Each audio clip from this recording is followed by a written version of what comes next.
तो United nation, world war one खत्म हुआ, बनाई गई एक इंटरनेशनल बॉडी जो वर्ल्ड पीस के लिए बनाई गई थी ताकि वर्ल्ड वॉर टू ना हो सके, पर ऐसा हो ना सका। हाँ, इंटरनेशनल बॉडी बनाई गई थी, नाम था league of nation. League of nation failed to do its work, अपना काम वो नहीं कर पाई। सेकेंड वर्ल्ड वॉर हो गया 1939। लीग ऑफ नेशन को कर दिया गया क्लोज, क्योंकि उसके पास पावर नहीं था। अब आया एक ऐसा टाइम जब वर्ल्ड वॉर टू खत्म भी नहीं हुआ है, 1945 वर्ल्ड वॉर टू एंड होने जा रहा है। यस, 1939 से शुरू हुआ था, 1945 6 साल तक विश्व युद्ध चला। और जब लास्ट फेज में था, जब जर्मनी हार चुका था, इटली हार चुका था, जापान नहीं हारा था, जापान सरेंडर नहीं कर रहा था, और वर्ल्ड वॉर दी एंड के नजदीक था, तब वर्ल्ड के बड़े लीडर्स को महसूस हुआ कि जीत कर भी हम हार गए हैं। हां, हम जीत जरूर गए हैं वर्ल्ड वॉर, अमेरिका को, रशिया को। यस, ये दो विनिंग कंट्रीज थी, सुपर पावर्स थी, जिनको जीतने पे भी यकीन हो गया कि ये जीत उनकी हार है, क्योंकि वर्ल्ड पूरा तबाह है, वो खुद बर्बाद हो गए थे फाइनेंशियली। तो जो बड़े सुपर पावर्स कंट्रीज थी उस समय, इंग्लैंड सुपर पावर था, उन सबको यह महसूस हुआ कि अब समय आ गया है, एक तीसरा वर्ल्ड वॉर आएगा तो सारी ह्यूमैनिटी खत्म हो जाएगी, और उसको रोकने के लिए एक और वर्ल्ड बॉडी की जरूरत है। नाम रखा गया united, yes, united nation organisation. Unite करना है सारे देशों को एक साथ, एक मकसद के लिए, ताकि फ्रेंडली रिलेशंस डेवलप हो के कंट्रीज के बीच में पीस एंड हार्मनी हो सके। और इसके लिए एक मीटिंग बुलाई गई जी, इसके लिए मीटिंग बुलाई गई, और वर्ल्ड को आगे की तबाही से रोकने के लिए। आइए, तो कब बनाया गया ये आपको जानना जरूरी है। डेट याद कर लीजिए, क्योंकि इसको वर्ल्ड यूएन डे के रूप में हम सेलिब्रेट भी करते हैं। हाँ, वर्ल्ड यूएन डे 24 अक्टूबर 1945 को यूनाइटेड नेशन को फॉर्म कर दिया गया, बना दिया गया। कहां बनाया गया ये world body? San Francisco in USA. क्यों बनाया गया, क्या रीजन था? आइए एक बार फटाफट जल्दी से रीजन जाने, या ऐसे कह सकते हैं कि इसका अस्तित्व इसी वजह से है, इसी काम के लिए बनाया गया है। वर्ल्ड में जो डिजास्ट्रस, यस, तबाही वाला वर्ल्ड वॉर हुआ, इसको रोकने के लिए बनाया गया। लीग ऑफ नेशन काम नहीं कर पाई, league of nation world war रोक नहीं पाई। Failure, yes sorry, fear of the third world war. क्या लगता है आपको, थर्ड वर्ल्ड वॉर होगा कि नहीं होगा? आपको लिखना है यस मेरे सुपरस्टार्स, आप अपने इरादा, आप अपना कमेंट मुझे जरूर बताइए। Will there be third world war? Yes तो आप यस लिख दीजिए, नो तो नो लिख दीजिए, और अभी लिखिए। हाँ, वैसे आप चाहें तो रीजन लिखेंगे तो मुझे और अच्छा लगेगा, ताकि मैं आपके मन की भाव जान पाऊं कि आपको क्या लगता है, वर्ल्ड वॉर 3 हो सकता है? जो करंट क्राइसिस आप वर्ल्ड में देख रहे होंगे, आप सुन रहे होंगे यूक्रेन रशिया वॉर हो रहा है, आप सुन रहे होंगे चाइना ताइवान वॉर हो रहा है। हाँ, एक्चुअल फाइट नहीं है चाइना ताइवान के बीच में, बट तनातनी चल रही है। नॉर्थ कोरिया साउथ कोरिया में मिसाइल युद्ध चल रहा है। अरे, ये आप सुन रहे होंगे, वर्ल्ड में बड़ी एक कॉम्प्लेक्स सिचुएशन है, और इजराइल और गाजा में यस भी लड़ाई चल रही है।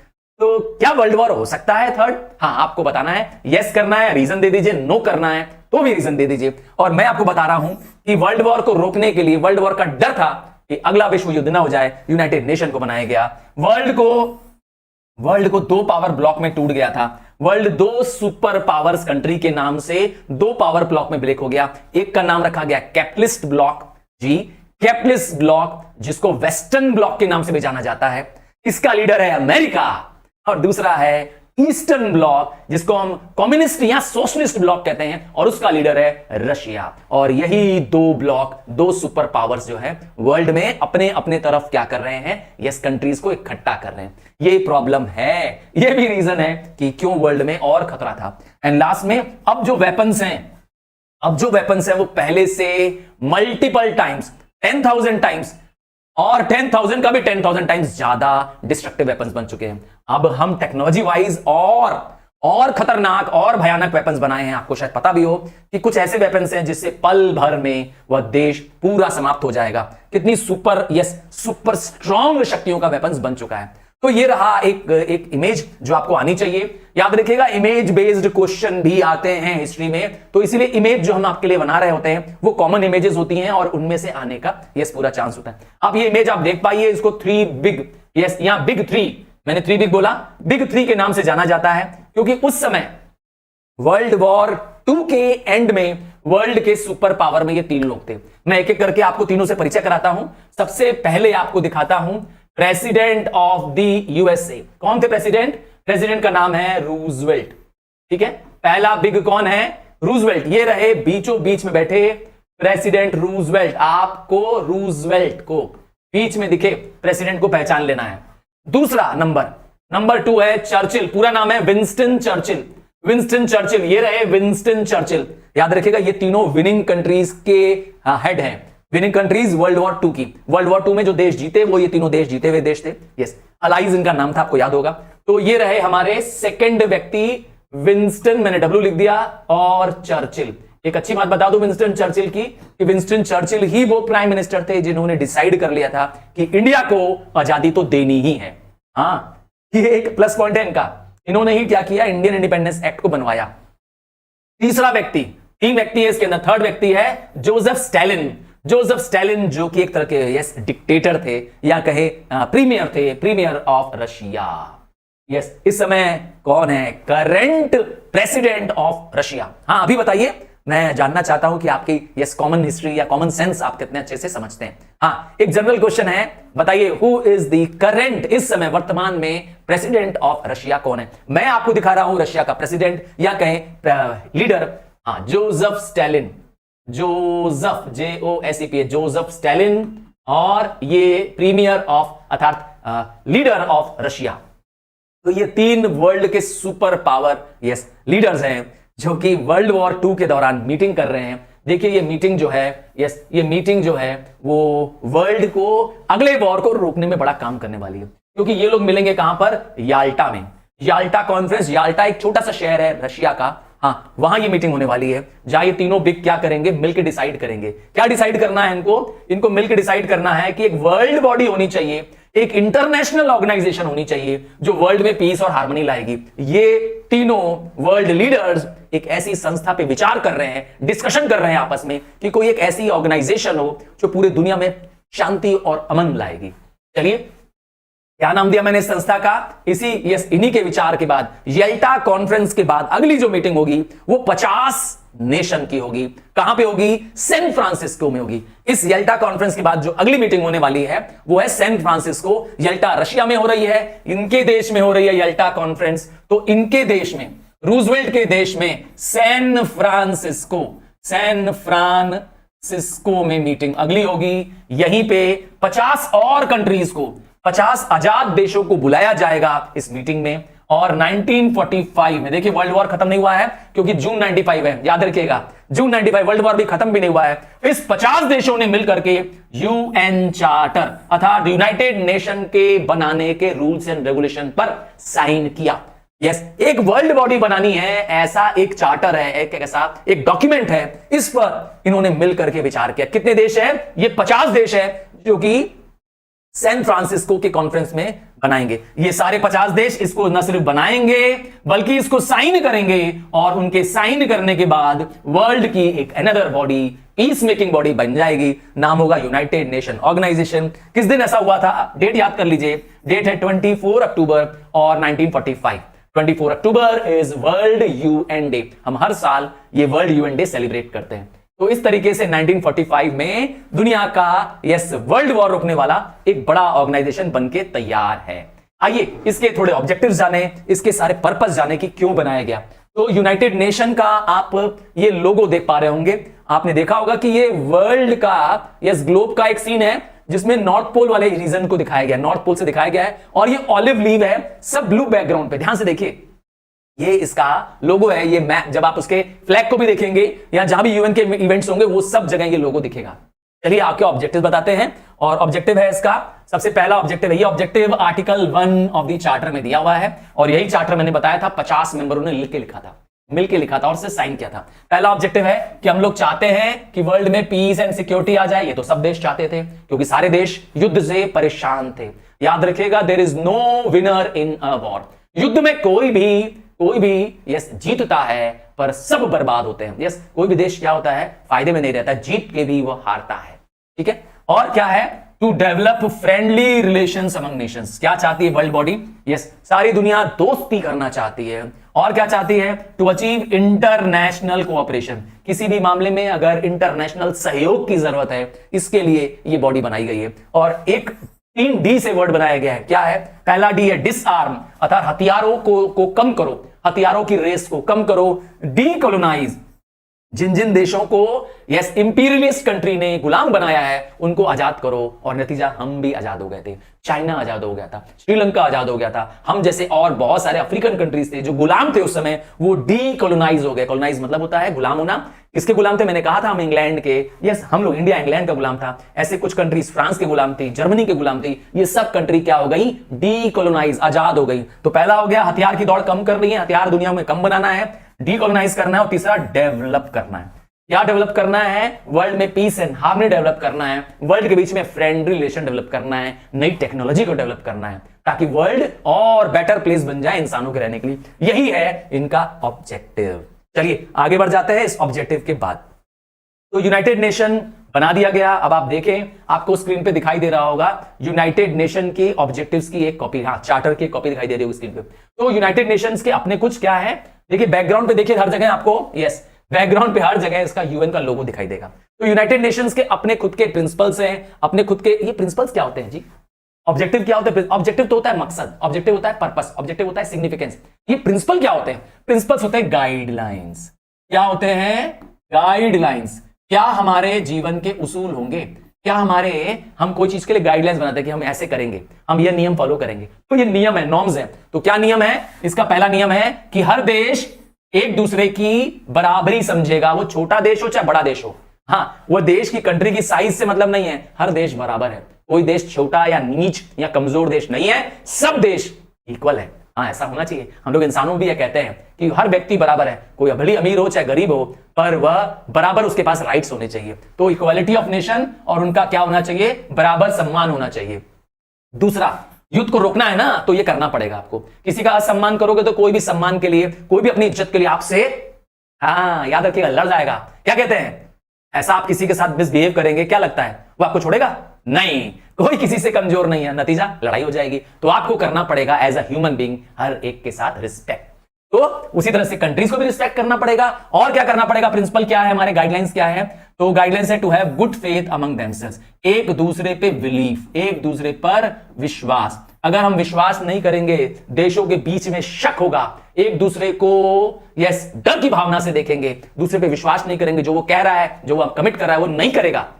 हाँ वैसे हमारे कुछ इंडिया का मैं कुछ एग्जांपल दूं, इंडिया के आसपास जो नेगेटिव कंट्रीज हैं वो ऐसा सोच सकती हैं, पर इंडिया कभी भी ऐसा नहीं सोचता है। वो अपने नेबर्स के साथ एक अच्छा फ्रेंडली रिलेशन डेवलप करना चाहता है। तो क्या करना है? विश्वास पैदा करना है आपस में।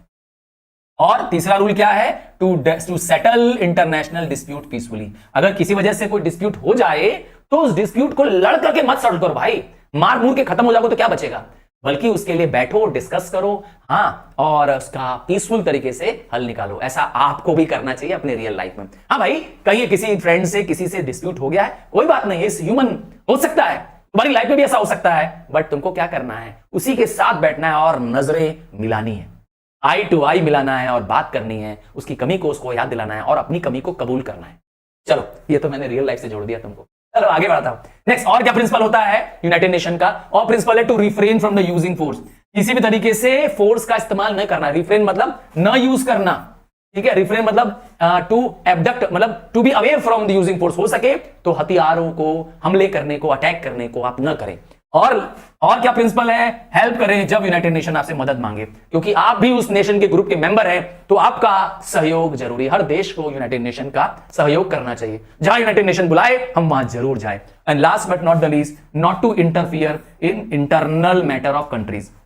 हाँ, किसी देश का इंटरनल मैटर है तो जानते हो, किसी के मैटर में, किसी के फड्डे में पैर डालने से क्या होता है ना, पंचायत आप ही की हो जाती है। तो इट्स बेटर, हमको एज अ कंट्री भी क्या नहीं करना चाहिए, किसी भी कंट्री के मैटर में टांग नहीं अड़ानी चाहिए। उस देश के अंदर क्या चल रहा है, it's none of my business. लड़ने दो, मरने दो इंटरनली, बाहर नहीं। इंटरनल मैटर्स के, उसके देश के अंदर क्या चल रहा है हम नहीं देखेंगे। तो ये देखिए हमारा यस यूएन फ्लैग। आपने यूएन फ्लैग को इस ब्लू स्काई में, यस ब्लू स्काई में ब्लू कलर का फ्लैग और ये लोगो साथ में, तो ये है यूनाइटेड नेशन। जरा इस इमेज को देखिए, बड़ी खूबसूरत सा नजारा है। हाँ, ये यूएन का नजारा है। हेडक्वार्टर आप देखेंगे तो कितना खूबसूरत सा दिख रहा है। तो कहां है हेडक्वार्टर इसका? हेडक्वार्टर जानते हैं क्या होता है? एक ऐसी प्लेस जहां पर हेड ऑफिस होता है, जहां से वह सारे काम को कंट्रोल या ऑपरेट करता है, उसे कहते हैं हेडक्वार्टर। तो उसका हेडक्वार्टर होना चाहिए। तो इसका हेडक्वार्टर वैसे आसानी से बता देता हूं, तो इसका हेडक्वार्टर कहां है? All organs. कितने ऑर्गन्स हैं यूनाइटेड नेशन के? 6 ऑर्गन्स हैं यूनाइटेड नेशन के। आपको 6 नहीं पढ़ना है, as per the current syllabus सिर्फ 3 ऑर्गन्स ही आपके सिलेबस में है। तो यूनाइटेड नेशंस के सिर्फ 3 ऑर्गन्स हम लोग पढ़ेंगे। हाँ, डोंट वरी, पर मैं आपको बता रहा हूं टोटल ऑर्गन्स कितने होते हैं। 6 ऑर्गन्स होते हैं, और 6 ऑर्गन का, यस, 6 ऑर्गन का हेड ऑफिस कहां है? सबका हेड ऑफिस न्यूयॉर्क में। और एक को छोड़ दीजिए, बस सिर्फ किसको छोड़ दीजिए? ICJ, international court of justice. इसका हेडक्वार्टर यूनाइटेड नेशन में नहीं है। कहां है? हेग इन नीदरलैंड। एक कंट्री है नीदरलैंड्स, वहां पर है। हाँ, हेग उसका एक इंपॉर्टेंट शहर है। क्या है इसका फ्लैग? तो हेडक्वार्टर मैं पूछूंगा अगर आपसे, तो आप सबका हेडक्वार्टर कहां बताएंगे? न्यूयॉर्क। ठीक है, अब वो चाहे जनरल असेंबली का पूछूं, चाहे सिक्योरिटी काउंसिल का पूछूं, हाँ, ट्रस्टीशिप काउंसिल का पूछूं, सबका सिर्फ इंटरनेशनल कोर्ट ऑफ जस्टिस को छोड़ दीजिए, उसका हेडक्वार्टर कहां पर है? हेग इन नीदरलैंड। और फ्लैग कैसा है? मैंने बताया, इसका फ्लैग एक लाइट ब्लू एंड व्हाइट के सेंटर से बना हुआ है। It is light blue and white in the centre. आप देख पा रहे होंगे, light blue and white in the centre है। एंड अ पोलर मैप है। देखिए, ये पोल रीजन शो कर रहा है। वो भी कौन सा पोल शो कर रहा है? मैंने बताया, ये ग्लोब का नॉर्थ पोल शो कर रहा है। अगर आप ध्यान से देखेंगे तो northern part of the globe, yes, north pole. Polar map है इसको कहते हैं। और दोनों तरफ क्या है? ऑलिव ब्रांचेस हैं। ये ऑलिव नाम का एक पेड़ होता है, ये एक सिट्रस फ्रूट होता है, एक फल होता है। ऑलिव ऑयल बड़ा आजकल लोग खा रहे हैं। हाँ, आजकल लोगों के घरों में वो जो खाना खा रहे हैं ना, वो ऑलिव ऑयल में। क्या आपके घर में भी ऑलिव ऑयल यूज हो रहा है? हाँ, उसी ऑलिव की पत्ती है ये ऑलिव जी। ये olive one of the most citrus fruit में से एक है, और बहुत ही, यस, किस लिए जाना जाता है? लव एंड हार्मनी के लिए जाना जाता है ऑलिव। हाँ, लव एंड हार्मनी के लिए जाना जाता है। तो वर्ल्ड को यस की तरफ क्या चाहिए? वर्ल्ड में वर्ल्ड एंड हार्मनी हो, दोनों तरफ से। देखिए ऐसे दिखा रहा है, तो वह हार्मनी हो, प्रॉस्पेरिटी हो पूरे वर्ल्ड में। इसीलिए देखिए ऑलिव लीफ यहां से और यहां से कवर कर रही है पूरी दुनिया को। ठीक है, सिंबोलिज्म है ना इसमें। अब आते हैं इसकी लैंग्वेजेस। कौन कौन सी लैंग्वेज यूनाइटेड नेशन में ऑफिशियल लैंग्वेज घोषित की गई है? क्या हम हिंदी में यूनाइटेड नेशन में स्पीच दे सकते हैं? क्या आपको पता है कि हमारे प्राइम मिनिस्टर नरेंद्र दामोदर दास मोदी जी जाकर के हिंदी में स्पीच देते हैं? शायद आपको नहीं मालूम होगा, पर मैं कह रहा हूं सच में देते हैं। क्योंकि अब इंटरनेशनली तो हमारी हिंदी जो है, यस, यूनाइटेड नेशन की लैंग्वेज नहीं है, बट वहां पे जो ऑफिशियल लैंग्वेज है वो 6 लैंग्वेजेस हैं। 6 ऑफिशियल लैंग्वेजेस वहां पे एक्सेप्टेड है। पर मैंने बताया, कोई भी किसी भी लैंग्वेज में बोलेगा तो वहां पे कन्वर्टर्स लगे होते हैं। उन लोग क्या करते हैं? हाँ, इंटरप्रेटर्स और कन्वर्टर्स लगे होते हैं कान में से, उनको अपने देश की भाषा सुनाई देती है। सच में आजकल डिवाइसेस ऐसे आ गए हैं। और 6 लैंग्वेजेस कौन सी है देख लीजिए। इंग्लिश है, अरेबिक है, चाइनीज है, स्पेनिश है, रशियन है एंड फ्रेंच है। तो दुनिया के सारे बड़े देशों की लैंग्वेज इसके अंदर आ रही है। हमारा नाम नहीं है, ध्यान देना। नेक्स्ट आता है इसकी मेंबरशिप। कैसे पा सकते हैं यूएन की मेंबरशिप? कौन पा सकता है यूनाइटेड नेशन की? क्या कोई ऐसा देश जो वर्ल्ड में लड़ाई कर रहा है, एक देश में दूसरे देश पे अटैक कर रहा है, हमले किए जा रहा है, क्या यूनाइटेड नेशन का मेंबर बन सकता है? जवाब है नहीं। जवाब है नहीं। मेंबर बनना है यूनाइटेड नेशन के, तो यूनाइटेड नेशन के चार्टर को एक्सेप्ट करना पड़ेगा और उसको पीस लविंग कंट्री होना पड़ेगा। वर्ल्ड में हार्मनी बनाए रखने का वचन देना पड़ेगा। जनरल असेंबली उसको अप्रूव करेगी और सिक्योरिटी काउंसिल 2/3 मेजॉरिटी से उसको एक्सेप्ट करेगा। अगर ऐसा होगा तो ही कोई भी देश मेंबर बन सकता है। इसका मतलब है हम लोग इसमें आसानी से मेंबर नहीं बना रहे हैं। कोई देश आसानी से मेंबर नहीं बन जाएगा। वैसे एक खुशी की बात बता दूं कि India is one of the founding members of the united nation. जो पहले 50 देश थे 1945 में, मैंने बताया था, जिन्होंने यूएन चार्टर साइन किया था, उसमें हम भी थे। जी, बहुत गर्व से कह सकता हूं कि India was one of the founding members. तो उसकी मेंबरशिप, मैंने कहा इसकी मेंबरशिप पाने के लिए क्या करना पड़ेगा? हर वो देश जो पीस लविंग कंट्री है, जो यूनाइटेड नेशन के प्रिंसिपल्स को फॉलो करना चाहता है, उसको अलाउड है। याद रखिएगा कि कोई भी कंट्री जो चाहती है कि वर्ल्ड में क्या हो, पीस एंड हार्मनी आए, उसको सबको मेंबर लिया गया। और मैंने बताया इसके ओरिजिनल मेंबर्स या फाउंडर मेंबर्स कब थे? वो जिन्होंने सैन फ्रांसिस्को समिट में मीटिंग की थी। ध्यान एक भी देना है कि बाद में जितने भी मेंबर्स आए, यस, पहले 50 मेंबर के बाद जितने मेंबर्स आए उनको जनरल असेंबली मेंबर बना सकती है। कैसे बनाएगी? On the advice of 2/3 majority of votes by the security council. Security council एक दूसरा ऑर्गन है, यस, यूनाइटेड नेशन का एक ऑर्गन है जो 2/3 मेजॉरिटी से परमिशन देगा। 2/3 मतलब होता है, हाँ, मतलब अगर मान लेते हैं 15 लोग हैं तो 10 लोग क्या कहेंगे? यस कहेंगे, तभी एक देश मेंबर बन पाएगा। इसे कहते हैं 2/3 मेजॉरिटी। चलिए, टोटल कितने मेंबर है करंट में देखा गया है तो 193 मेंबर्स हैं इस समय यूनाइटेड नेशन में। 193 कंट्रीज। वैसे वर्ल्ड में टोटल कितनी कंट्रीज हैं? आपसे मेरा क्वेश्चन है, what is the total number of countries? हाँ, आजाद देश कितने हैं वर्ल्ड में? मुझे बताओ। मैं जानना चाहता हूं मेरे सुपरस्टार से। मैंने एक संख्या दी आपको, 193 कंट्रीज इसमें पर कंट्री मेंबर है। तो अब आते हैं यूनाइटेड नेशन, तो एक बहुत बड़ी ऑर्गेनाइजेशन है। तो ये बड़ी क्यों है? क्योंकि इसके पास ढेर सारे क्या हैं, ऑर्गन्स हैं। कितने ऑर्गन्स हैं इसके पास? 6 ऑर्गन्स हैं। जैसे आपकी बॉडी तो बहुत बड़ी है, तो इसमें बहुत सारे ऑर्गन है। आई एक अलग काम करती है, क्यों? हैंड एक अलग काम करता है, करते हैं कि नहीं अलग अलग? तो इसीलिए ऑर्गन बनाए गए हैं।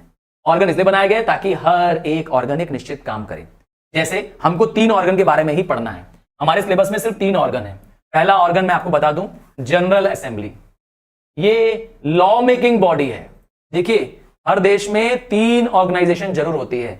एक होती है लेजिस्लेटिव, जिसको हम कहते हैं लॉ मेकिंग बॉडी, जैसे हमारे देश में है पार्लियामेंट, वैसे यहां पर है लॉ बनाने वाली बॉडी। मैं शॉर्ट फॉर्म में लेजिस्लेटिव लिख दे रहा हूं। दूसरी बॉडी हमारे देश में कौन है? जो लॉ बन तो गया पर उसको इंप्लीमेंट करने वाली है, उसको क्या कहते हैं? एग्जीक्यूटिव। तो यहां पर भी है एग्जीक्यूटिव बॉडी, लॉ को इंप्लीमेंट कराने वाली, नाम है एग्जीक्यूटिव बॉडी। तो लेजिस्लेटिव के बाद अगला नाम क्या आ गया? लॉ को इंप्लीमेंट करने एग्जीक्यूटिव। एग्जीक्यूटिव बॉडी कौन है? ये। और तीसरा कौन पार्ट है गवर्नमेंट का? 3 होते हैं ना गवर्नमेंट में। लेजिस्लेटिव लॉ बनाती है, हमारे देश में पार्लियामेंट मैंने कहा लॉ बनाती है। वैसे वर्ल्ड की पार्लियामेंट कौन है? यूनाइटेड नेशन की पार्लियामेंट कौन है? General assembly.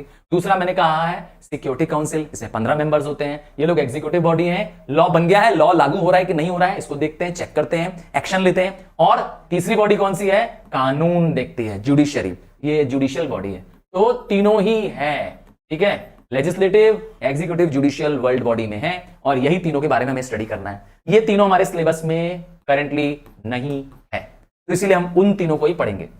जो है सिलेबस में बस उतना पढ़ रहे हैं, ठीक है। चलिए स्टार्ट करते हैं। आपको एक बहुत खूबसूरत सा नजारा दिखा रहे हैं। क्या गजब का ये एनवायरमेंट, जब देखिए तो क्या खूबसूरत सी बिल्डिंग है। यहां पर सारे कंट्री के प्राइम मिनिस्टर्स बैठते हैं जी। ये पूरा जो आप देख रहे हैं, और ये वर्ल्ड की पार्लियामेंट है। जैसे मैंने बताया था हमारे पास लोकसभा है, राज्यसभा है, वैसे वर्ल्ड की पार्लियामेंट है। यहां सारे देश के प्राइम मिनिस्टर्स बैठते हैं। एक कंट्री 5 मेंबर भेज सकती है यहां पर। कितने? A country can send 5 representatives to the general assembly. World की पार्लियामेंट है भाई, वर्ल्ड की पार्लियामेंट। अच्छा, वोट एक ही मिलेगा उसको, यह काम सारा वोटिंग से होता है। और यहां पर यूएन चीफ बैठते होंगे, ठीक है। और ये देखिए यहां पर हर एक देश आकर के इसमें बैठता है, और जो भी वर्ल्ड से रिलेटेड मैटर होता होगा यहां पे क्या होता होगा, उसका डिस्कशन होता होगा। जो भी दुनिया से संबंधित कोई बड़ा मैटर आ रहा है, जैसे अभी मैंने बताया था करंटली वॉर जो चल रहा है, रशिया और यूक्रेन वॉर चल रहा है, वो यही डिस्कस होता है। तो कैसा है जनरल असेंबली? मैंने बताया पहला ऑर्गन है यूनाइटेड नेशन का। हाँ, फर्स्ट ऑर्गन है, मैंने पहले बताया सबसे बड़ा ऑर्गन, पहला ऑर्गन है यूनाइटेड नेशन का। क्या नाम है इसका? General assembly. कैसा होता है? पार्लियामेंट ऑफ द वर्ल्ड की तरह है, जहां हर देश, हर नेशन क्या करते हैं, अपने 5 रिप्रेजेंटेटिव्स को भेजते हैं। हर देश के 5 मेंबर आते हैं, पर मैंने बता दिया वोट उनको एक ही मिलेगा। मेंबर 5 भेजोगे, हाँ, रिप्रेजेंटेटिव 5 भेजोगे। और कॉम्पोजिशन किससे बना है? मैंने बता दिया किससे बना है ये। ऑल मेंबर्स ऑफ द, जितने भी यूनाइटेड नेशन के मेंबर हैं, 193 मेंबर हैं, तो 193 इंटू 5 कितना? ये सर इंटू 5 क्यों बोल रहे हैं आप? क्योंकि मैंने बताया 193 हमारे देश में, यस, दुनिया में मेंबर्स है यूनाइटेड नेशन के, तो हर एक देश 5 मेंबर यहां भेजता है, ठीक है। कितना? 193 इंटू 5 मल्टीप्लाई कर लो, इतने मेंबर्स आते हैं इसमें। और each member has 1 vote. Vote कितना देने का अधिकार है? 1। और जब भी कोई भी डिसीजन लेना होगा जनरल असेंबली को, कोई भी डिसीजन लेना होगा वर्ल्ड के लिए, वर्ल्ड की भलाई के लिए, तो उनसे वोट मांगा जाएगा, और जो डिसीजन 2/3 मेजॉरिटी से होगा वही पास होगा। क्या चीज? 2/3 लोग, मतलब 3 में से 2 लोग अगर यस के पक्ष में होंगे तो वो डिसीजन लिया जाएगा। 3 में से 2 लोग, समझ गए ना? 2/3। 3 में से 2 लोगों को, 3 में से 2 कंट्रीज को, एक तरह से कहें अगर 3 कंट्रीज हैं तो 3 में से 2 कंट्रीज को क्या करना पड़ेगा? उसके लिए पक्ष में वोट करना पड़ेगा, तभी डिसीजन लिया जाएगा, वरना नहीं लेंगे। समझ गए? नेक्स्ट, अब क्या क्या पावर्स हैं, क्या क्या फंक्शंस हैं जनरल असेंबली के? मैंने बता दिया वर्ल्ड की पार्लियामेंट है। जैसे पार्लियामेंट देश के लिए कानून बनाती है, हाँ, जिस रूल्स रेगुलेशन से देश चल रहा है, वैसे दुनिया के लिए रूल बनाती है ये जनरल असेंबली। तो क्या है इसका फंक्शन? पहला फंक्शन है इसका एडवाइस करना। किसको एडवाइस करना? इंटरनेशनल पीस एंड सिक्योरिटी पे एडवाइस देना। अगर कहीं कोई देश झगड़ा कर रहे हैं, उनको सलाह करती है, उनसे बातें करती है कि भैया पीसफुल तरीके से काम सेटल करो। दूसरा, सेक्रेटरी जनरल, याद रखिएगा, सेक्रेटरी जनरल क्या करता है? सारे इस सेक्रेटरीटेट के काम को करता है। कौन? सेक्रेटरीटेट के दफ्तर को चलाता है। एक तरह का ऑफिसर है जो सारा कामकाज देखता है, नाम है सेक्रेटरी जनरल। क्या करता है ये अपॉइंट करता है। कौन अपॉइंट करता है? हम लोग चल रहे हैं जनरल असेंबली के बारे में। तो general assembly general assembly appoint करती है जनरल सिक्योरिटी जनरल को और डिस्कस करती है। Next, discuss any matter on international dispute. अगर कोई इंटरनेशनल डिस्प्यूट हो गया है, फिर से मैंने बताया, उस डिस्प्यूट को हेल्प करती है, डिस्कस करती है, पीसफुली उसको रिजॉल्व करने की कोशिश करती है। पहली कोशिश होती है कि जो दो देश लड़ रहे हैं उनको एक मंजिल पे, एक प्लेस पे लाना और उनके बीच में डिस्कशन कराना।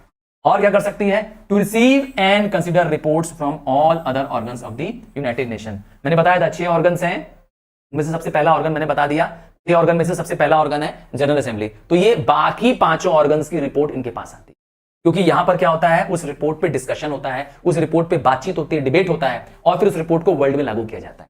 ठीक है। इफ सिक्योरिटी काउंसिल, सोचिए अगर कोई देश क्या कर रहा है, वर्ल्ड की बॉडी जनरल असेंबली का नियम नहीं मान रहा है, तो सिक्योरिटी काउंसिल जो कि एग्जीक्यूटिव बॉडी होती है वो एक्शन लेगी। और अगर सिक्योरिटी काउंसिल एक्शन नहीं लेती है तो क्या होगा?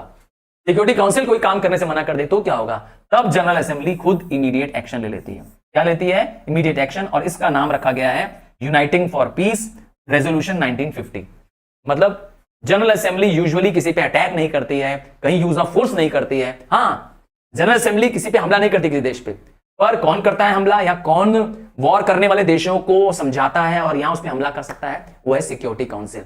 हाँ, अगला ऑर्गन आने वाला सिक्योरिटी काउंसिल। पर अगर सिक्योरिटी काउंसिल अपना काम नहीं करेगा तो जनरल असेंबली कर देगी काम।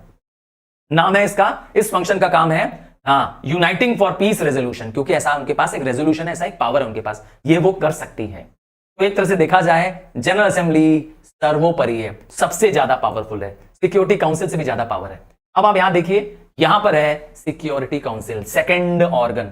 जी मैंने पहले ही बताया था कि 3 ऑर्गन हमारे सिलेबस में है। ध्यान से देखिए, ये एक यू शेप मीटिंग चल रही है क्योंकि इसमें टोटल 15 मेंबर होते हैं। कितने मेंबर होते हैं? सिर्फ 15 मेंबर होते हैं, जिसमें से 5 परमानेंट और 10 नॉन परमानेंट या टेम्पररी मेंबर्स। ध्यान ये भी देना है कि यही क्या करती है, एक्शन लेती है। जनरल असेंबली तो सिर्फ डिबेट डिस्कशन करती है, ऑर्डर्स बनाती है, फिर उस ऑर्डर को इंप्लीमेंट कौन कराता है, उस लॉ को इंप्लीमेंट कौन कराता है? Security council. आइए, सिक्योरिटी काउंसिल कैसी बॉडी है? एग्जीक्यूटिव बॉडी है, मतलब कानून को एग्जीक्यूट कराने वाली है, कानून को इंप्लीमेंट कराने वाली है। कानून बना कौन रहा है? पार्लियामेंट कौन है वर्ल्ड की? वर्ल्ड की पार्लियामेंट कौन है? General assembly. समझ गए? क्योंकि पूरे वर्ल्ड के लीडर्स वहां पर आकर के इकट्ठा होते हैं, डिस्कशन करते हैं, डिबेट करते हैं, जैसा कि पार्लियामेंट में होता है। पर अब डिबेट डिस्कशन से काम नहीं चलेगा, एक्शन होना चाहिए, तो एक्शन ये लेती है। ठीक है, तो क्या करती है, कैसा एक्शन लेती है? ये देखती है कि वर्ल्ड में पीस एंड सिक्योरिटी मेंटेन रहे, और कोई भी डिसीजन लेने के लिए इसको 9 वोट चाहिए होते हैं। 9 क्यों सर? 9 कैसे आया सर? आपको कैसे मालूम 9 आने वाला है? मैंने बताया था ना, कोई भी काम करना होता है तो 2/3 मेजोरिटी चाहिए होती है। कितनी? 2/3 मेजोरिटी। और टोटल मेंबर्स कितने हैं? 15। 15 का 2/3 करो, 2/3 × 15 अगर आप करेंगे तो आपके पास आएगा, यस 3 जा 3 5 जा, हाँ 10 आएगा। तो अगर राउंड फिगर करेंगे तो आ जाएगा 9। हाँ एग्जैक्ट कर रहा है 9। 2/3 मेंबर्स, 9 मेंबर्स अगर किसी पक्ष में कहेंगे तो ही होगा। और उस 9 में 5 क्या है? परमानेंट मेंबर होना जरूरी है। हाँ अच्छा, 2/3 में इसको इंक्लूड नहीं करना है, इसको 5 को यस करना है। कोई एक मेंबर, एक परमानेंट मेंबर क्या कर देगा? कह देगा नहीं ये काम नहीं करना है, तो उसको क्या बोलते हैं? हाँ उसको बोलते हैं वीटो। क्या बोलते हैं उसको? वीटो। आइए अभी डिटेल में बताते हैं। तो कितने मेंबर्स हैं? मैंने बताया 15। 5 परमानेंट मेंबर्स हैं। 5 परमानेंट मेंबर्स का नाम ध्यान लीजिए। ये वर्ल्ड के सबसे सुपर पावर मेंबर्स हैं, और उनमें चाइना आ गया, फ्रांस आ गया, अमेरिका, इंग्लैंड आ गया, यूके मतलब यूनाइटेड किंगडम, यूनाइटेड किंगडम मतलब इंग्लैंड। ये वही देश है जिसने हमको गुलाम बनाया था, इंग्लैंड, और यूएसए और रशिया। ये 5 कंट्रीज हैं, और बाकी बचे 10 कंट्रीज। ये जो 10 कंट्रीज हैं ये नॉन परमानेंट मेंबर्स हैं, और इनको इलेक्ट करना पड़ता है 2/3 मेजोरिटी से। जनरल असेंबली इनको इलेक्ट करती है, सिर्फ 2 साल इलेक्ट करती है। हाँ 2 साल बाद ये मेंबर्स क्या हो जाएंगे? इनकी मेंबरशिप खत्म हो जाएगी। जनरल असेंबली बाकी बचे 10 नॉन परमानेंट मेंबर्स को 2-2 सालों के लिए इलेक्ट करती है। चलिए आगे बढ़ते हैं और आपको ले चलते हैं सिक्योरिटी काउंसिल के आगे फंक्शन बताने में। तो मैंने बता दिया सिक्योरिटी काउंसिल के पास 5 परमानेंट मेंबर हैं। कितने? 5 परमानेंट मेंबर्स हैं। और अगर किसी एक परमानेंट मेंबर ने किसी काम को करने से ना कर दिया, कोई मान लीजिए कोई चीज पे डिबेट होना है, डिस्कशन होना है, कोई एक्शन लेना है, पर उनमें से इस 15 देशों में से, उस 5 परमानेंट देशों में से किसी एक ने कहा हम ये एक्शन नहीं लेंगे। आज रशिया पे हमला क्यों नहीं हो पा रहा है? आज पूरी दुनिया मिलकर के रशिया को क्यों नहीं रोक रही है? या किसी और चाइना को क्यों नहीं रोक दे रही है? कभी सोचा आपने चाइना बहुत सारी ऐसी बदतमीजियां कर रहा है, बहुत सारी गड़बड़ियां कर रहा है, हमारे देश के डाटा चुरा ले रहा है, वर्ल्ड की बहुत सारी बेईमानियां कर रहा है, किसी देश के यस पेटेंट राइट्स को चुरा ले रहा है, किसी के सैटेलाइट चुरा ले, बहुत सारे ऐसे काम कर रहा है, गड़बड़ कर रहा है। चाइना अपनी टेक्नोलॉजी का मिसयूज कर रहा है। क्यों नहीं चाइना पे यस पूरी वर्ल्ड बॉडी हमला कर देती है? क्योंकि उसके पास वीटो पावर है। जब भी कोई एक्शन लिया जाना होगा तो एक्शन कौन लेगी? सिक्योरिटी काउंसिल लेगी, और सिक्योरिटी काउंसिल में 5 परमानेंट मेंबर में चाइना एक परमानेंट मेंबर है। चाइना क्या अपने ऊपर एक्शन लेने देगा? चाइना क्या अपने ऊपर अटैक करने देगा? चाइना क्या अपने ऊपर कोई कार्रवाई करने देगा वर्ल्ड बॉडी को? जवाब है नहीं करने देगा। और नो मतलब नेगेटिव, और किसी एक भी परमानेंट मेंबर का किसी एक पर नो कर देना, नेगेटिव वोट डाल देना, इसका मतलब होता है वीटो। मतलब अब सिक्योरिटी काउंसिल के पास पावर ही नहीं है, क्योंकि उसको यह करने का अधिकार परमानेंट मेंबर नहीं दे रहा है। कोई एक भी ना कर देगा तो एक्शन नहीं होगा, इसी का नाम है वीटो। तो इससे पता चलता है कि हम सिक्योरिटी काउंसिल में मेंबर होते हुए भी, इंडिया सिक्योरिटी काउंसिल का मेंबर है और हम नॉन परमानेंट मेंबर हैं, 2 साल के लिए मेंबर हैं, हमारे पास वीटो पावर नहीं है। वीटो उन 5 देशों के पास है जिनमें से चाइना है। China, France, England, Russia, America, ये 5 देशों के पास है, हम नहीं है, याद रखिएगा। तो अगर कोई नेगेटिव वोट कर दे, अर्थात कोई परमानेंट मेंबर किसी एक काम के लिए नो कर देगा, तो वह काम उसके खिलाफ नहीं होगा, या वो जिस भी मोशन के लिए। सिक्योरिटी काउंसिल के पास ये 5 कंट्रीज ही सुपर है, सबसे बड़ी है। यही एक नेगेटिव पॉइंट है। यस, वे यूनाइटेड नेशन की कमी भी मैं बता दे रहा हूं। और आते हैं आगे, बताते हैं इनके पावर्स एंड फंक्शंस। क्या करना चाहती है? वर्ल्ड में पीस एंड सिक्योरिटी मेंटेन करना चाहती है। अगर कहीं डिस्प्यूट हो रहा है तो उस डिस्प्यूट की जांच करती है। एक तरह से ये सीआईडी है। हाँ, सीआईडी है, जैसे पुलिस वाले होते हैं, सिपाही होते हैं, इसके पास ना, इसके पास खुफिया आदमी है, जानकारी इकट्ठा करती है। और क्या करती है? पीसफुल तरीके से सेटलमेंट ऑफ डिस्प्यूट कराने के रास्ते बताती है, किन किन रास्तों से क्या हो सकता है, दुनिया के बीच में डिस्प्यूट सेटल हो सकता है। और अगर इसके पास पावर है मिलिट्री एक्शन लेने का, क्योंकि इसके पास अपनी एक आर्मी है। सच में इनके पास खुद की आर्मी है, क्योंकि मैंने बताया ये एग्जीक्यूटिव बॉडी है, एक्शन लेगी, हमला कर देगी किसी भी अग्रेसर पे। अग्रेसर मतलब होता है अटैकिंग करने वाली।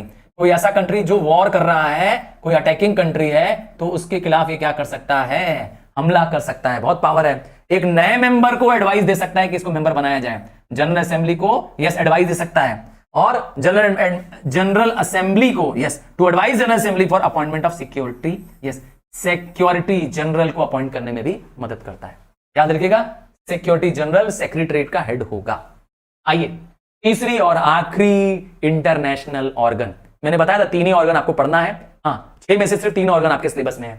तीसरा, ये वो जो प्लेस दिख रही है, यही है वर्ल्ड की सबसे बड़ी कोर्ट। हाँ, आपको बताना है, आपने सिविक्स तो मेरे साथ पढ़ी हुई है, मैं पूरा शकीन के साथ कह सकता हूं, अगर आपने मुझसे सिविक्स पढ़ ली है, मैंने जो एक्सप्लेनेशन दे दिया है, प्लीज उसके बाद कहीं कुछ मत देखिए। इवन आप चाहें तो अपनी बुक मत खोलिए। मैंने वो सारे कंटेंट जो आपको मिलने चाहिए, वो बेस्ट रिसर्च्ड कंटेंट मैंने ऑलरेडी नोट्स में डाल दिया है, और नोट्स में धीरे धीरे ये टेलीग्राम चैनल पे अपलोड कर रहा हूं, और आपके लिए एक बहुत जल्दी ही एक दूसरा रास्ता निकाल रहा हूं जहां से आपको सारे नोट्स मिल जाएं। अगर आप चाहते हैं कि आपको सारे notes easily free of cost, जैसा हम हमेशा करते हैं, मिल जाए, तो आपको मुझे यस क्या करना पड़ेगा? एक लाइक देना पड़ेगा। ठीक है, इतना तो लाइक सर के लिए बनता है। चलिए, तो मैं अभी डिक्लेयर करूंगा, इस सेशन के एंड में बताऊंगा, कुछ एक धमाकेदार चीज भी बताऊंगा। तो इंटरनेशनल कोर्ट ऑफ जस्टिस क्या करती है? मैंने कहा था 3 ऑर्गन होते हैं हर गवर्नमेंट के। पहला ऑर्गन होता है हर देश में, यस 3 ऑर्गन होते हैं। पहला होता है लेजिस्लेटिव। लेजिस्लेटिव क्या करता है? लॉ बनाता है। दूसरा ऑर्गन क्या होता है? एग्जीक्यूटिव। एग्जीक्यूटिव क्या करता है? लॉ को इंप्लीमेंट करता है। और तीसरा ऑर्गन होता है जुडिशियरी। हर देश में होता है। हाँ, जैसे वर्ल्ड में है ये जनरल असेंबली, ये है लेजिस्लेटिव बॉडी, लॉ बनाने वाली बॉडी। दूसरा क्या है? Security council. और हम तीसरा कर रहे हैं जुडिशियरी। ये रहा आपका judiciary, international court of justice. तीसरी और आखिरी बॉडी है जुडिशरी बॉडी। क्या करती है? जुडिशियल ऑर्गन है। इसका हेडक्वार्टर हेग में है। हेग एक शहर का नाम है नीदरलैंड्स में। हाँ, वैसे मैंने बता दिया, और बाकी सारे ऑर्गन्स का हेड ऑफिस कहां है? न्यूयॉर्क में। हाँ, जनरल असेंबली का भी न्यूयॉर्क में है, और सिक्योरिटी काउंसिल का भी न्यूयॉर्क में है। तो कोई भी डिस्प्यूट हो, ना सिर्फ डिस्प्यूट को सेटल करना, बल्कि लीगल मैटर पे, लीगल क्वेश्चंस पे एडवाइस देना। कितने मेंबर होते हैं इसमें? इसके पास कितने मेंबर होते हैं? सिक्योरिटी काउंसिल में 15 मेंबर होते हैं, इसमें भी 15 जजेस होते हैं। मेंबर नहीं होते हैं, 15 जजेस होते हैं। और ये जो 15 जजेस हैं, ये 9 ईयर्स के लिए अपॉइंट होते हैं।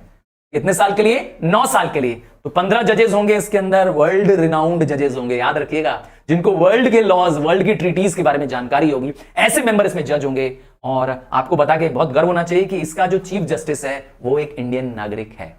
The Chief Justice of the International Court of Justice is an Indian। जी, आपको गर्व होना चाहिए। 9 सालों के लिए हम हैं यहां पर, सर्वे सर्वा, ठीक है। 9 ईयर्स के लिए अपॉइंट करता है। कौन अपॉइंट करता है इनको? जनरल असेंबली अपॉइंट करती है और सिक्योरिटी काउंसिल, दोनों इंडिपेंडेंटली अलग अलग बैठ करके, एक साथ ज्वाइंट सेटिंग नहीं करते हैं, दोनों इंडिपेंडेंटली इनको अपॉइंट करते हैं। कितने मेंबर चाहिए? 15 जजेस चाहिए वर्ल्ड के। याद रखिएगा, इनके जो मेंबर्स होते हैं 9 साल के लिए होते हैं और हर 3 साल में 5 जजेस, 5 1/3 मतलब 5, 15 का 1/3 करो, 5 सीट क्या होती है? खाली हो जाती है और नए 5 अपॉइंट होते हैं। इसका मतलब है ये भी राज्यसभा की तरह है, कभी भी ये क्या होगा? पूरी तरह से डिसॉल्व नहीं होगा, क्योंकि हर 3 साल में, राज्यसभा में तो 2 साल होता था, यहां पे हर 3 साल में क्या होगा? नए 5 जज अपॉइंट हो जाएंगे। पुराने 5 जज जिनका 9 साल पूरा हो जाएगा वो चले जाएंगे, नए 5 जज आ जाएंगे और ये प्रोसेस चलता रहेगा। नेवर एंडिंग प्रोसेस है, याद रखिएगा। 9 साल का टर्म मिलेगा हर एक जज को 9 साल की पूरी टाइम मिलेगा। जब उसका 9 साल पूरा हो जाएगा, अगले 1/3 जजेस को अपॉइंट कर दिया जाएगा। आइए इसके पास पावर्स एंड फंक्शंस देखें, क्योंकि मैंने बताया ये इंटरनेशनल जुडिशियल बॉडी है, वर्ल्ड की सबसे बड़ी जुडिशियल बॉडी है। हाँ, वैसे मैंने बताया आपसे, बल्कि क्वेश्चन पूछा which is the highest judicial organ of India. हाँ, हमारे भारत में क्या है आपको बताना है। चलिए बताइए, मुझे बहुत खुशी होगी, क्योंकि मुझे मालूम है ये बहुत ही कॉमन क्वेश्चन है। बताओ which is the highest judicial organ. हाँ, बैठा मत करो, जब मैं और आप साथ होना तो बीच में मेरे और आपके कोई नहीं होना चाहिए, ठीक है। मेरी आवाज, मेरा चेहरा, मेरा एक्सप्लेनेशन आपके दिमाग में होना चाहिए, ठीक है। पूरी ईमानदारी से देखो, मैंने बताया कि इसके बाद पढ़ना नहीं पड़ेगा, याद नहीं करना पड़ेगा, ये मेरी गारंटी है तुमको। सच में सिर्फ मुझे देख लो, मेरी आवाज को सुन लो और सिर्फ आंख बंद कर दो और पॉइंट सोचो और आपको मेरी चेहरे, मेरे शक्ल को दिखाई देने लगेगा, आप मुझे देख पाओगे। ये यकीन से मैं कहता हूं, मैं पूरे कॉन्फिडेंस के कह सकता हूं। यस, आप चाहें तो पूरा लेसन वीडियो देखने के बाद आंखें बंद करके टॉपिक का नाम बोलिए और मेरी आवाज आपको न सुनाई दे आपके मंतर मन में, आपके अंतर मन में, आपके अंदर अगर मेरी आवाज ना आए तो समझ जाइएगा कि मैंने एक्सप्लेन अच्छा नहीं किया है। तो कोशिश करके देखिएगा, आपको मेरी आवाज पक्का सुनाई देगी। पर करना क्या है? ईमानदारी से पूरा लेसन वीडियो देखना है, पूरा। ऐसा नहीं कि 1 मिनट का वीडियो देखा और फिर पूछने लगे सर बताइए, तरुण सर बताइए। नहीं, मैं आपको तब दिखाई दूंगा जब आप मेरे लेसन वीडियो को पूरे तन्मय के साथ, यस, पूरे कूल एंड कॉन्फिडेंस के साथ ईमानदारी से पूरा देखेंगे और फिर मुझसे क्वेश्चन पूछेंगे आंख बंद करके। मैं आपकी मदद के लिए आपके पास, आपके दिल में हूं, चेक करके देख लेना। चलो आगे बढ़े, चलो खत्म करना इस टॉपिक को। यस, हम किसी चीज को अधूरा नहीं छोड़ते हैं, जो करेंगे पूरा करेंगे और पूरा फिनिश कर देंगे। तो अब हम इंटरनेशनल कोर्ट ऑफ जस्टिस का पावर एंड फंक्शन देख रहे हैं। तो कौन कौन लोग इसमें पार्टीज बन सकते हैं? तो वही देश जो मेंबर कंट्रीज हैं, जो अप्लाई कर रहे हैं, सिर्फ वही लोग इसमें पार्टी बन सकते हैं। इसका मतलब जो मेंबर कंट्री नहीं है वो इंटरनेशनल कोर्ट ऑफ जस्टिस पे नहीं जा सकती है। हम इंडिया मेंबर कंट्री हैं, हम जा सकते हैं इंटरनेशनल कोर्ट के। और क्या है इसका लॉ? तो इसमें जो इंटरनेशनल ट्रीटीज बनाई गई हैं, कोई इंटरनेशनल कन्वेंशन या कस्टम्स हैं या कोई इंटरनेशनल लॉ है, ये सब ये लोग क्या करते हैं? फॉलो कराते हैं। जैसे एग्जांपल देता हूं कि हमारा और चाइना का कोई एग्रीमेंट हो गया, मैं एग्जांपल दे रहा हूं, कोई इंटरनेशनल ट्रीटी साइन हो गई। मान लेते हैं हमारा और पाकिस्तान का एक एग्रीमेंट हो गया, नाम दे दिया शिमला एग्रीमेंट, वैसे हुआ था, सच में हुआ था। हमारा और चाइना का एग्रीमेंट हुआ, नाम था ताशकंद एग्रीमेंट। नहीं मालूम है आपको? यस, इंडो चाइना वॉर हुआ था और वॉर को सेटल करने के लिए ताशकंद एग्रीमेंट साइन हुआ था। उस तरह इंडिया पाकिस्तान का वॉर हुआ था, वॉर को शांत करने के लिए वॉर को ट्रीटी साइन कराई गई थी हमारे और पाकिस्तान के बीच में, शिमला एग्रीमेंट। तो ये जो इंटरनेशनल लॉज बनाए, ट्रीटीज बनाए, कस्टम्स बनाए गए, इसका सारा नियम कानून हम पालन कर रहे हैं कि सिर्फ बना दिए, लिख दिए, पालन नहीं कर रहे हैं। जैसे कि जर्मनी ने ट्रीटी ऑफ वर्साइलिस को मानने से मना कर दिया था। फर्स्ट वर्ल्ड वॉर के बाद ट्रीटी ऑफ वर्साइलिस बहुत ह्यूमिलेटिंग टर्म्स लगा दिए थे जर्मनी पे, और जर्मनी का हिटलर नाम का लीडर आया, तब मानने से मना कर दिया। कल हम कुछ नहीं मानेंगे, सब चीज मानने से मना कर दिया। कारण ना तो फाइन देंगे, ना तो आर्मी कम करेंगे, उल्टा और कर दिया उसने, तो हथियार और बनाना शुरू कर दिए। तो कौन है ऐसा जो ये सब चीजों को रोकेगा, देखेगा कि ट्रीटी तो बन गई है, ट्रीटी इंप्लीमेंट हो रही है, लॉस पूरे हो रहे हैं, ये देखेगी, ठीक है, ये देखेगी इंटरनेशनल कोर्ट ऑफ जस्टिस। और 2 तरह के जजमेंट कर सकती है। एक है वॉलेंट्री, वॉलेंट्री मतलब अपनी इच्छा से। क्या किसी भी देश के डिस्प्यूट में अपनी इच्छा से इंटरनेशनल कोर्ट ऑफ जस्टिस घुस सकता है? जवाब है नहीं। कोई भी कंट्री जब तक अप्लाई नहीं करेगी अपनी इच्छा से, ICJ, international court of justice, उनके मामले में टांग नहीं अड़ाएगा, ठीक है। Only and only when the dispute between nation is brought, yes, is brought before ICJ, तब तक नहीं जाएगा जब तक आईसीजे को वो लोग खुद अप्लाई ना करें। जो 2 देश झगड़ा कर रहे हैं, दोनों मिलकर के आईसीजे के पास चले और बोले भैया हमारा समझौता करा दीजिए, तभी वो इसे कहते हैं वॉलेंट्री। वॉलंटरी मतलब अपनी इच्छा से। और कुछ ऐसे होते हैं जिसे कहते हैं कंपल्सरी जुडिक्शन। ये वो नियम है, ये वो लॉ है, ये वो पावर है जिसमें उनके पास ये पावर है, इस पे वो कोई आए चाहे ना आए, इस पे वो फैसला दे सकते हैं। तो अगर कोई डिस्प्यूट है जिसमें कोई इंटरनेशनल लॉ का इंटरप्रिटेशन है, जिसपे कोई इंटरनेशनल ट्रीटी या कोई इंटरनेशनल कंपनसेशन देना था किसी देश को, जिसको हम रिपेरेशन बोलते हैं। हाँ, जैसे किसी देश पे फाइन लगाया गया था वर्ल्ड बॉडी द्वारा और वो फाइन वो देश नहीं दे रहा है, कंपनसेशन वो देश नहीं भर रहा है, तो इंटरनेशनल कोर्ट ऑफ जस्टिस उस पर क्या कर सकती है, उसके खिलाफ एक्शन ले सकती है, क्योंकि इसके पास लीगल पावर है, जुडिशियल पावर है, जुडिशियल बॉडी है। तो ये है उसका कंपल्सरी पावर। कंपल्सरी मतलब समझ गए ना, इसके लिए उसके पास यस लीगली क्या है, राइट है। और क्या राइट है, और क्या जुडिक्शन है, क्या ये एडवाइस दे सकती है? जवाब है हाँ, international court of justice advice दे सकती है। हाँ, ये एडवाइस दे सकती है किसको? सारे ऑर्गन्स को एडवाइस दे सकती है। हाँ, बाकी बचे 5 ऑर्गन, टोटल 6 ऑर्गन थे ना, एक ये खुद हो गई, बाकी बचे 5 ऑर्गन, और यूनाइटेड नेशन के पास है 16 एजेंसीज।